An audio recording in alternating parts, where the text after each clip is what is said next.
Campaigners declare there is no excuse for letting killers and rapists out of prison earlier as fury soars over Labour's sentencing proposals. Sarah Everard's heartbroken parents declared there is no excuse for letting the worst offenders get out of prison even earlier as fury erupted over the biggest sentencing reforms in a generation. Killers and rapists will be let out of prison earlier and criminals will be rewarded for good behaviour behind bars, the government confirmed. Labour's sentencing czar, David Gauke, recommended criminals sentenced to more than 4 years should be let out after serving just half of their jail term behind bars.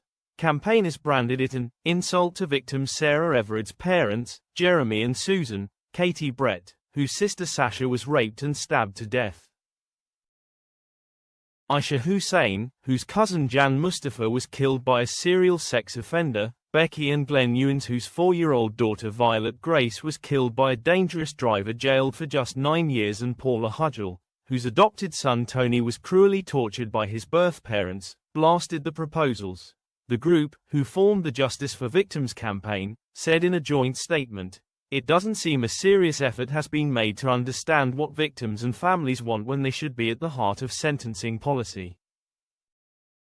What we wanted to see was a proper recognition of the enormous impact the most serious crime has on victims and their families, and to see that suitable punishment reflects that. Instead, it recommends some of the most serious offenders, like rapists and child abusers, are going to spend less time in prison.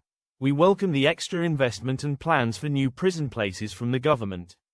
But there isn't any excuse for letting the worst offenders get out of prison even earlier."